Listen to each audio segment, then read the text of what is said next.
오늘도 수원 화성 오산 통합기자단을 구성해서 이렇게 좋은 세미나를 준비해 주신 전철규 회장님을 비롯한 기자단 여러분들께 진심으로 감사를 드립니다. 제 오늘 큰 세미나의 주제는 어떻게 하면 분권을 강화할 것이냐 하는 쪽인데, 저는 전에 도지사 선거 출마할 때부터 지방 분권을 강화하기 위해서는 지방 언론에 대한 좀 더 발전이, 더 지원이 필요하다. 왜냐하면 지방의 모든 정책이 현장에서 제대로 국민들에게 국민들의 삶의 질을 개선하는 쪽으로, 지역의 산업과 문화를 발전시키는 쪽으로 작용하려면 제대로 된 비판과 또 제대로 된 그 선도 기능이 지역 언론이 살아나야 되는데, 지금 우리 지방 언론이 그 역할을 제대로 못하고 있다. 여러 가지 경제적인 어려움 때문에, 특히 제일 어려운 것이 수도권의 지방 언론입니다. 그런 점에서 앞으로 이 기자단을 주축으로 해서 수원, 화성, 오산의 지역 언론이 좀 더 발전하면 그것이 바로 지방의 발전으로 갈 수 있는 길이 될 수 있다고 믿고, 저도 여러분과 함께 이런 요청에 대해서 함께 응하도록 하겠습니다. 오늘 제가 여러분과 함께 말씀을 나눌 주제는, 문재인 정부 출범은 잘 아시는 것처럼 인수위도 없이 출범할 수밖에 없어서 정부가 막 출범하는 가운데에서 서둘러서 국정 5개년 계획을 만드는 일을 제가 노무현 정부 때 인수위원회 부위원장을 했던 경험이 있어서 대통령의 부탁을 받고 그 일을 했었습니다. 그래서 짧은 시간이지만 작년에 만들어져서 이미 언론에다 홍보가 됐고, 또 여러분이 자세한 내용은 청와대 홈페이지나 우리 당 홈페이지를 통해서 구체적인 정책 내용은 알 수 있기 때문에, 오늘은 아주 핵심적인 사회경제정책 방향의 핵심 부분만을 가지고 말씀을 드리고, 그 중에서도 지방 분권에 관한 것은 좀 상세히 이야기를 나눌까 합니다. 작년 2016년이네, 벌써 재작년이 됐네. 재작년 10월부터 작년 3월까지 6개월, 20주 동안에 매주 약 100만 명의 시민들이 광화문을 중심으로 전국에서 모여들어가지고 촛불 시민혁명을 만들어냈습니다. 6개월 동안 세계 이런 종류의 시민 정치운동 사상 가장 장기간, 가장 많은 사람이 한 가지 주장을 하면서 결국 그것을 성공시킨 보기 드문 사례였습니다. 그러다 보니까 나의 미래에 대한 불안, 내 자식의 미래에 대한 불안, 나라의 미래에 대한 불안, 이것이 함께 겹치면서 이대로는 안 되겠다. 이제는 더 이상 이 대한민국의 정치를 몇몇 소수의 정치인에게만 맡겨놔서는 안 되고, 우리가 나서야겠다. 나서서 대한민국을 나라답게, 대한민국이 이 정도 수준의 나라가 아닌데 나라답게 고쳐줘야 되겠다. 이래서 나선 것이 촛불시민혁명이라고 저는 생각을 합니다. 다음, 이러한 촛불시민혁명의 요구를 받아서 출범한 것이 문재인 정부이기 때문에, 문재인 정부는 이러한 촛불시민의 요구를 반영하기 위한 국정 목표를 정했습니다. 그 첫째가 국민의 나라라고 하는 국가 비전인데, 이것은 대한민국 헌법 제1조에 있는 대한민국의 주권은 국민에게 있다. 이것이 단순히 헌법 조문에만 있는 것이 아니라 생활정치의 현실에서 실제로 나타나야 된다. 모든 권력은 국민으로부터 나온다. 이게 실제로 나타나게 하려면 더 이상 대한민국의 정치를 선출된 정치 엘리트나 정당의 지도자들에게 맡겨놓을 수만은 없다. 그래서 직접 민주주의적 요소를 가능하면 많이 반영해달라는 요구를 하고 있고, 요즘 이슈가 있을 때마다 청와대의 국민청원제도가 활발히 운영되면서 하루에 30만 건 넘는 청원이 들어오는 사례가 빈번하지 않습니까? 이게 바로 촛불 이후에 달라진 사회 현상이고, 우리 문재인 정부에서는 이것을 국정 목표 속에, 국가 비전 속에 넣기 위해서 국정 5개년 계획을 만드는 과정에서 온라인, 오프라인 시민들의 요구를 반영하기 위해서 광화문 1번가라고 하는 시스템을 운영했고, 그걸 통해서 모두 86만 명으로부터 17만 건에 달하는 건의를 받아들여서 그것과 문재인 후보의 대선 공약을 함께 넣어서 녹여내서 만든 것이 국정오개개이다 이렇게 말씀드릴 수 있습니다. 두 번째 국가 비전은 정의로운 대한민국입니다. 지금까지 우리가 당연하다고 생각해왔던 대한민국의 모든 정치 제도와 관행이 최순실 사건을 겪으면서 보니까 이게 아니로구나. 그러면 문재인 새 정부에서는 이것이 과연 정의의 원칙이 맞는 것인지 하나하나 따져보고 근본부터 바꿀 건 바꿔야 되겠다. 그래서 문재인 정부가 끝나면 대한민국의 모든 정치나 제도, 관행이 좀 더 정의의 원칙에 맞아야 된다. 그럼 정의의 원칙이 뭐냐? 특권과 반칙이 없어져야 하고 또 원칙과 상식이 존중되면서 무엇보다도 모든 국민에게 적어도 기회의 균등성, 공정한 기회는 보장되어야 되지 않느냐. 이것이 문재인 정부 정의의 핵심이다. 다음. 그래서 이러한 국가 비전을 토대로 해서 국민의 나라 정의로운 대한민국 국정 5개 분야별로 구체적인 정책 목표를 정해 본 것이 여기 나와 있는 정치 분야의 국민이 주인인 정부, 또 경제 분야에 더불어 잘 사는 경제, 그리고 내 삶을 책임지는 국가. 이것은 사회, 복지, 교육, 환경, 문화 여기에 적용되는 것인데 이 복지 정책에 있어서 국가가 좀 더 많이 내 삶을 책임져 나가는 그런 요구가 구체적으로 나오는 것이고요. 지역균형 발전을 위한 고르게 발전하는 지역, 그 중에서 연방제 수준에 접할 정도의 분권을 강화하겠다는 문재인 대통령의 공약이 담겨져 있고요.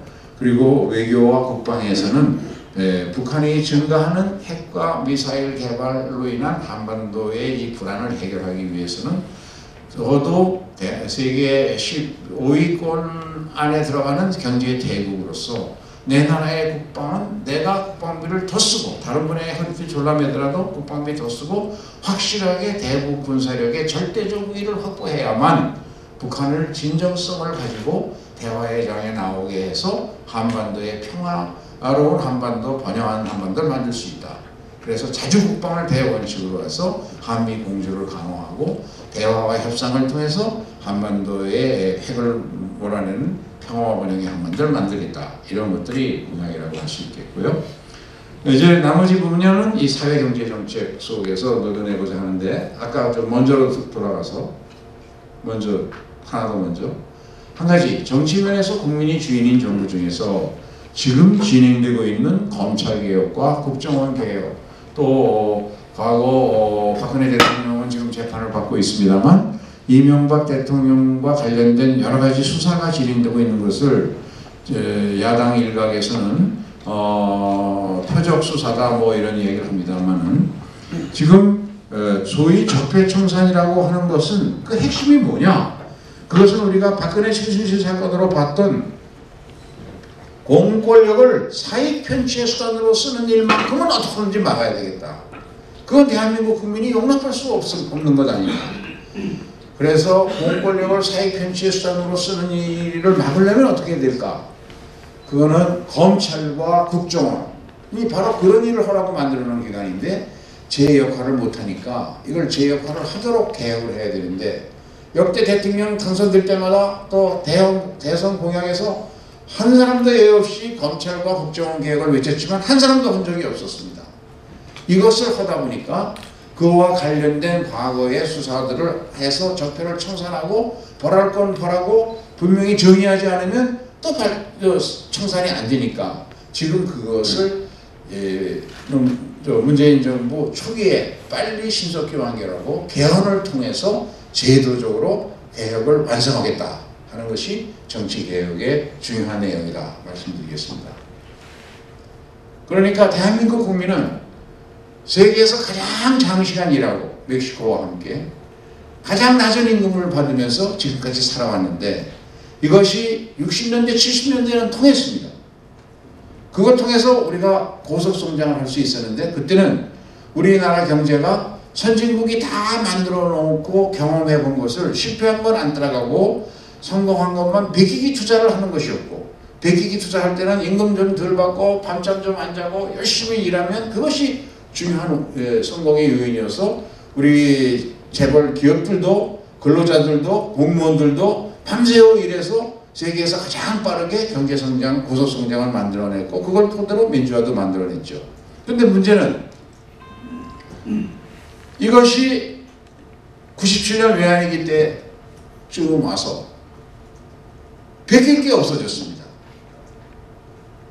경제 여건과 환경이 바뀌어서 대한민국의 중요한 기업들은 세계에서 다 1등, 2등 하는 제품과 서비스를 갖게 되고 세계 시장은 다 통합되어서 이제는 모든 물건이 다 세계 시장에서 경쟁력이 있지 않으면 안 팔리는데, 그런데 세계 시장에서 경쟁력이 있는 새로운 물건, 지금까지는 베끼기 투자를 했지만 이제는 베끼기가 아니라 새로운 창의를 만들려면, 영어로 얘기하면 지금까지는 누가 빨리 베끼냐, 패스트 폴로우의 길을 찾아오는 데는 일본이 세계 최고라 그랬는데 일본보다 한국이 더 잘 베끼고 최근에 들어서는 한국보다 중국이 더 잘 베끼는 그런 패스트 폴로로서의 경쟁력을 우리는 이미 잃어버렸고, 이제 중요한 것은 세상에서 없는 새로운 제품과 서비스를 만들어내는 퍼스트 무버로 옮겨가야 되는데, 여기에 지금 전환이 일어나지 않고 지난 10년간 소비하고 낭비한 것이 정책이 잘못됐다는 것이죠.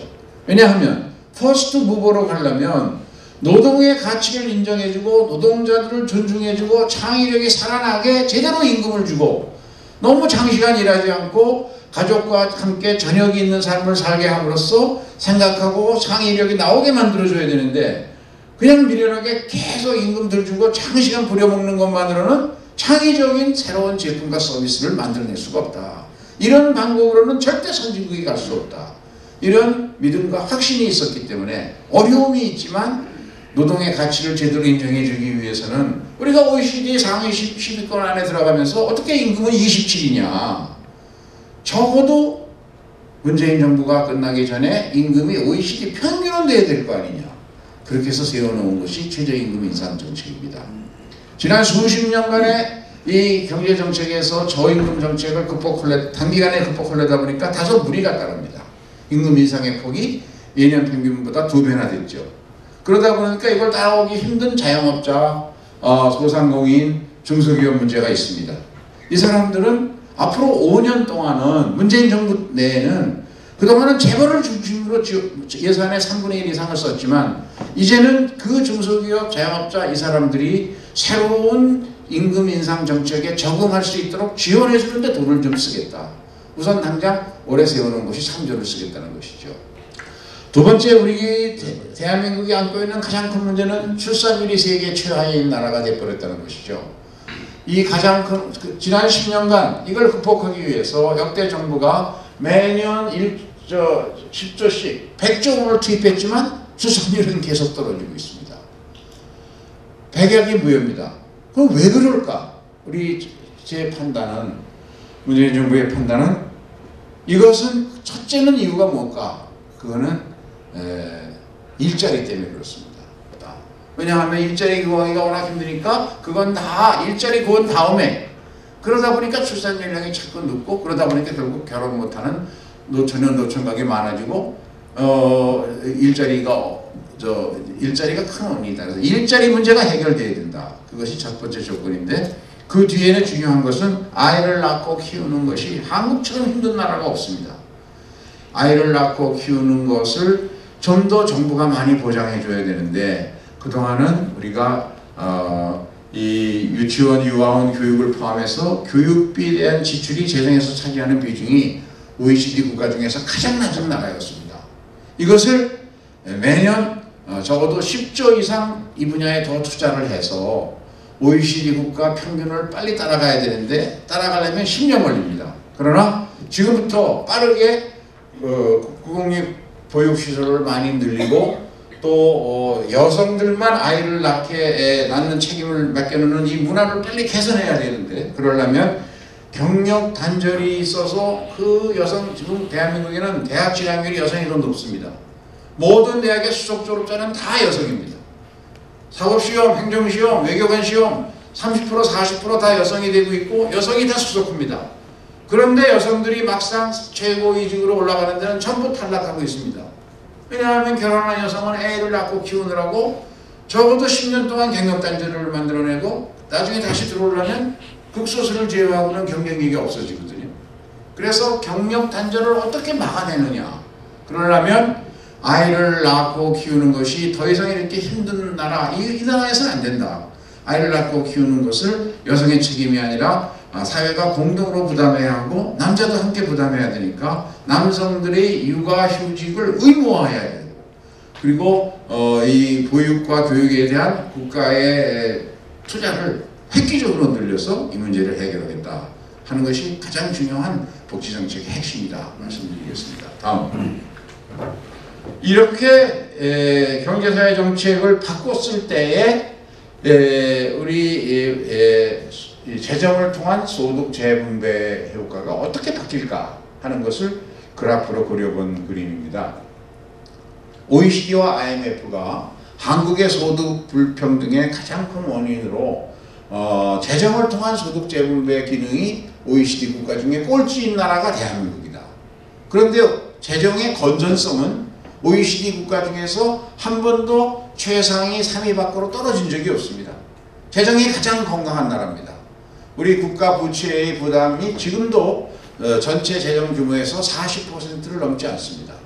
일본은 200%를 넘고 미국도 150%를 넘는데 우리는 OECD에서 3위권을 벗어난 적이 없을 정도로 건전한 재정 구조를 가지고 있으면서 재정을 통한 소득 재분배는 OECD에서 지난 10년간 계속 꼴찌였다. 이것이 바로 한국의 경제를 어렵게 만든 근본 원인이다. 그래서 이 정책을 바꿔라. 어떻게 바꾸냐? 소득 주도 성장으로 가라. 재정을 통해서 조세 제도도 고쳐서 재분배 효과를 높이고 정규직 비정규직 임금 격차 줄이고 최저임금 올리고 노동시장 이중구조 완화하고 보육과 교육의 질 제고 이런 것들을 구체적으로 IMF나 OECD가 공고해 왔는데 지난 10년간 보수 정권은 이 분야에 관해서 귀 막고 눈 닫았습니다. 여기 하단에 나와 있습니다만 우리나라의 지금 경제의 가장 큰 문제, 골병 들어있는 큰 원인을 따져보면 우리나라의 30대 부자들, 30대 재벌군 중에서 당대에 창업한 사람의 비율은 23%밖에 안 됩니다. 그런데 다른 나라들은 우리보다 자본주의를 50년, 100년도 먼저 실시한 미국과 일본도 다 당대 창업가가 60, 70%가 되고 중국은 97%. 웬만한 경제권 나라다운 나라 중에 당대 창업자 비율이 우리보다 낮은 나라가 없습니다. 저 숫자 23%를 뒤집어 얘기하면 대한민국의 부자들 77%는 자기 3대조, 4대조 아버지, 할아버지로부터 다 재산을 상속받은 사람만이 부자가 되고 있다는 얘기고 이렇게 부자가 될 수 있는 꿈을 현실적으로 필 수 없는 나라의 젊은이들이 무슨 꿈을 가지고 도전하겠습니까? 그런데 우리가 과거에 보면 70년대에 김우중으로 대표되는 대기업의 세일즈맨들이 아타티오 대기업에서 뛰쳐나와서 무역회사를 만들고 그것이 지금 세계 수출 대국 6위의 그런 근본을 만들었거든요. 2000년대 IT를 중심으로 한 벤처기업이 막 나와서 ICT 경쟁력 세계 3위가 됐단 말이죠. 이 저력을 회복해야 대한민국 경제가 살아난다. 그러기 위해서는 벤처 창업 생태계를 만들어줘야 되는데 그 첫 번째는 금융 혁신을 해서 우리 금융이 더 이상 예금이자와 대출이자의 마진 차이에만 의존하는 그런 금융, 예대 수입, 예대이자 마진 수입만 의존하는 그런 금융을 해서는 금융 자체가 바로 망해버린다. 지금 조선일보까지 뭐라고 하냐 하면 우리나라 금융의 경쟁력이 캄보디아만도 못하고 우리나라 금융의 경쟁력이 세계 100위권 밖으로 밀려나 있다는 얘기를 하죠. 그래서 이걸 혁신이 시급하다. 혁신을 하기 위한 가장 중요한 방법이 인터넷 금융회사, 인터넷 은행을 많이 확대하고 보급해서 치열한 경쟁 구도로 몰고 가야 된다는 것이고 두 번째는 M&A 시장을 활성화하는 것입니다. 벤처 창업가들이 기업을 만들면 판로를 확장하고 처음엔 잘 가고 있지만 재벌들이 이렇게 보다가 저 기업이 쓸만하다 하면 그 재벌들이 서로 유착하고 연대해서 우리나라 유통시장의 90%는 재벌이 점령하고 있습니다. 그러니까 판로를 막아놓고 그러면 답답하고 성장이 안 되니까 그 기업의 직원들을 돈으로 매수해서 스카우트해서 인력을 빼가버리면 그게 기술 탈취가 되는 것이죠. 그래서 이런 현상이 있으면 아무도 중소벤처기업 안 하려고 합니다. 힘들여 고생해서 해도 결국은 재벌한테 다 뺏기니까. 이거를 막게 하려면 이 M&A 시장을 활성해서 중소벤처기업은 M&A를 통해서 기업의 가치를 제대로 평가받아서 시장에서 돈을 벌고 돈을 딱 손아귀에 쥐고 다시 투자하고 해서 갈 수 있는 벤처 생태계를 만드는데, 이것도 중국의 막대한 M&A 자금이 3년 전부터 지금 우리 코스닥 시장에 활발히 들어오고 있기 때문에 이 좋은 계기를 이용해서 벤처 생태계를 만들자. 그 다음에 노조는 뭐냐 하면 97년 외환위기 때 우리나라 30대 재벌 중에 16개가 쓰러졌습니다. 그러다 보니까 시중은행 8개 중에 4개가 쓰러졌습니다. 그래서 대한민국의 최고 좋은 직장 재벌과 은행에서 150만 명의 실업자가 생겼습니다. 그 150만 명의 실업자를 5년 후에 조사를 해보니까 그 중에 3분의 1이 극빈층으로 전락을 했다. 그때부터 우리나라 노조가 똘똘 뭉쳐가지고 절대로 쫓겨나지 않고 고용의 안정성만을 너무 강조하다 보니까 어떻게 됐습니까? 그러다 보니까 신규 채용을 자꾸 노조들이 못하게 막고 자기들이 계속 해먹으려다 보니까 우리나라 근로자가 너무 고령화돼가지고 현대자동차의 국내 근로자의 평균 연령이 50세. 그러다 보니까 인건비 부담 때문에 견딜 수가 없는 것이죠. KT의 지금 인건비가 경쟁회사인 SK텔레콤의 3배가 넘습니다. 이런 식의 이 노조가 기득권을 주장하다 보면 결국은 그 회사 망한다. 그래서 노조 스스로도 지금 반성이 일어나고 있고, 예를 들면 그것의 대표적인 예가 광주형 일자리 정책입니다. 그거 누가 합니까? 기아 노조가 하자는 거거든요. 안 되겠다. 전라도 광주 지역에서는 노조 지도자들이 보니까 자기 자식이 그렇게 우수한데 직장을 구해야 광주에 직장이 없지 않냐. 그런데 신규 근로자들을 갖다가 7천만 원, 8천만 원, 1억 주고 오라 그러면 그거 기업을 하겠냐. 그러니까 광주형 일자리를 4천만 원 받고 갈 수 있는 그런 일자리를 광주에 만들겠다. 이게 광주형 일자리 정책이거든요. 이런 정책을 출발로 해서 노사정이 대타협해서 우리 경제에 새로운 혁신의 물길이 일어나도록 만들어줘야 된다. 이것이 저는 정치권에서 해결해야 할 가장 중요한 리더십이라고 생각하고, 이 리더십을 만들어내는 데는 여야가 같이 협력해줘야 된다. 그런 생각을 가지고 있습니다.